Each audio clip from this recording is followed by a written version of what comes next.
तनिष्काचा ॲडव्होकेटचा group आहे आणि त्यामुळं बाई पण भारी देवासारखंच आई पण भारी देवा असा हा कार्यक्रम सकाळच्या वतीने हा जो आयोजित केलेला होता आज सिंबॉयचे सभागृह इथे तो खूप चांगला झाला. खूप छान वाटलं ते ऐकून आणि खूप सारी माहिती त्यामधून मिळाली की आई पण भारी देवा हे खरंच आई पण भारी देवाच आहे.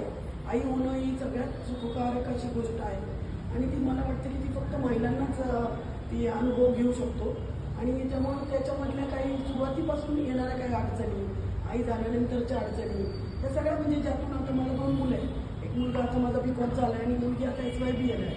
तर सगळे माझे जे काही अनुभव आलेले आहेत आता प्रसिद्ध अभिनेत्री सोनालीताई कुलकर्णी आल्या त्यांनी ते त्यांचे अनुभव सांगितले. तर जवळजवळ सगळ्याच आयांचे सेम अनुभव आहेत आणि ते सगळे अनुभव मला डॉक्टरांनी पण काही काही मार्गदर्शन केले.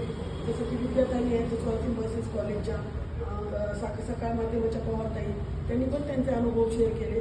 आई पण भारी देवा हा कार्यक्रम खूप छान झाला आणि एक समजा आता माझ्याबरोबर माझ्या शेजारीच एक डॉक्टर मुलगी बसली होती की जी प्रेग्नंट होती 6 मंथ. तर मला असं वाटतं की आता मी तर माझे अनुभव म्हणजे आता मुलं वगैरे झालेली आहेत पण जे लोक असे पण होते की जे अनमॅरिड होते आणि माझ्या शेजारी जी बसली होती ती डॉक्टर होती आणि प्रेग्नंट होती की म्हणजे तिलाही खूप माहिती मिळाली असणार या कार्यक्रमाच्या माध्यमातून. त्यामुळे हा कार्यक्रम सकाळी जो आयोजित केलेला आहे तो खूप भारी होता.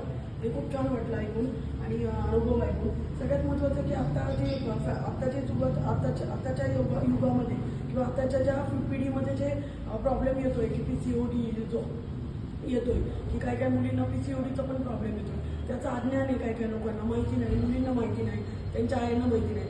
तर ते हे जे डॉक्टर आहेत मोठे मोठे डॉक्टर एक MD आहेत आणि दुसरे पण MDच आहेत MBBS आहेत तर त्यांनी त्याविषयी पण मार्गदर्शन केलं.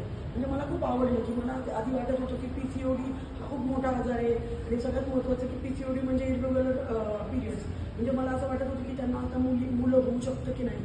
तर डॉक्टरांनी खूप साध्या शब्दात सांगितलं त्यांनी की PCOD म्हणजे जसा चष्मा आहे तसं PCOD. म्हणजे हे खूप छान असं सायंटिफिक नॉलेज स्वतःचे अनुभव वगैरे खूप छान कार्यक्रम वाटला. थँक्यू सकाळला थँक्यू सो मच.